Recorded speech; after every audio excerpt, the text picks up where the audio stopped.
Сәлеметсіздер ме? Каналға қош келдіңіздер.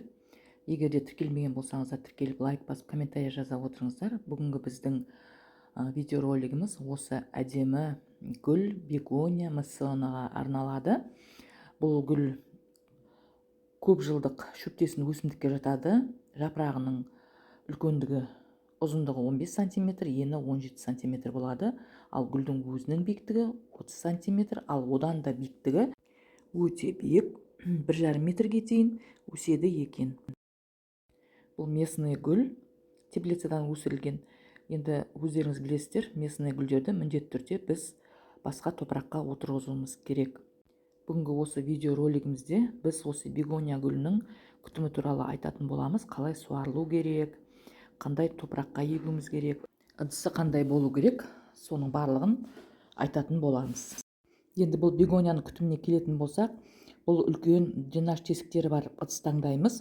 Топырағы басқа гүлдер сияқты борпылдақ, жеңіл болу керек. Сол кезде бұл бегония өзін жақсы сезініп, жақсы тамырланып өсетін болады.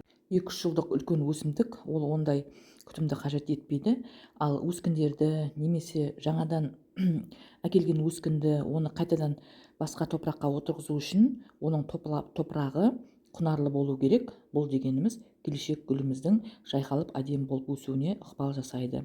Жарығына келетін болсақ, бегония муссона терезе алдында жақсы өседі. Оны оңтүстік терезеге қойсақ та болады, бірақ күннің тікелей көзінен қорғауымыз керек.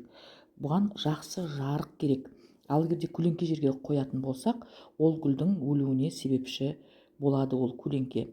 Температурасына келетін болсақ, бөлменің бегония 18-24 градус ауада жақсы өседі, өзін жақсы сезінеді. Ал егер ауа күрт 13 градусқа түсіп кететін болса, онда гүлді жоғалттым дей беріңіз. Бұл салқын ауаны жақтырмайды, және желді де жақтырмайды. Бұған жел болмайды. Жазда кондиционерден шыққан жел және де қыстағы батарейкіден соққан ыстық желде бұл гүлдің өсуіне кері әсерін береді. Енді міне өздеріңіз көріп тұрғандарыңыздай, топырақ өте құнарлы. Бұл топыраққа мен кокосовый субстрат қостым, торф қостым, және де перлит, вермикулит, сосын шамалы универсальный топырақ қостым. Енді бұл гүлді отырғызар алдында біз міндетті түрде гүлдің тамырынан мынандай карневин сеуіп аламыз. Бұл карневин деген ұнтағы зат. Бұл барлық гүлдер дүкенінде сатылады. Ондай қатты қымбат емес, қолжетімді бағада. Сондықтан да әр гүл өсірушілердің үйлерінде осы карневин міндетті түрде болу керек деп мен ойлаймын. Өйткені сіздер гүлдеріңізді отырғызатын алдында осы карневинмен тамырын жақсылап сеуіп, сөйтіп барып отырғызуымыз керек. Бегония гүлдейді, бірақ гүлдері майда-майда гүл болғандықтан ол әдемі болмайды. Сондықтан да гүлдеген уақытта гүлін алып тастасақ та болады. Гүл 15-20 жыл өмір сүреді.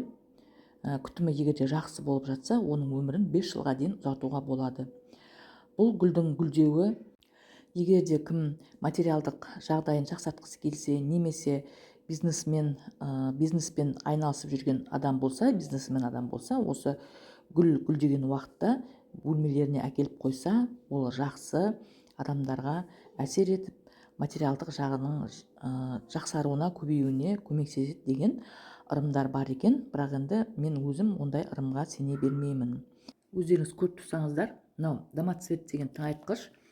Бұл кәдімгі циркон, эпиннің рөлін атқарады. Бұны да жарты литрлік осындай бақалдың 1 тамшы суға араластырамыз. Бұл да циркон, эпин сияқты жақсы көпіреді. Бұны да жақсы көпіртіп алуымыз керек. Бұл гүлдердің, осындай отырғызған гүлдердің стресске түскенде жақсы сол үйге, бөлме ауасына бейімделіп кетуіне, тамырының жақсы жаюына көмектеседі. Міне су құйғанда осындай су бірден астындағы ыдысына ағып кету керек, топырағында тұрып қалмау керек. Бегония муссонаны біз айына 1 рет тыңайтамыз, бірақ бұл тыңайтқыштың өзіне берілген мөлшерінен 2 есе аздау құямыз. Енді суғарылуына келетін болсақ, бұл ылғалды ауаны жақсы көреді.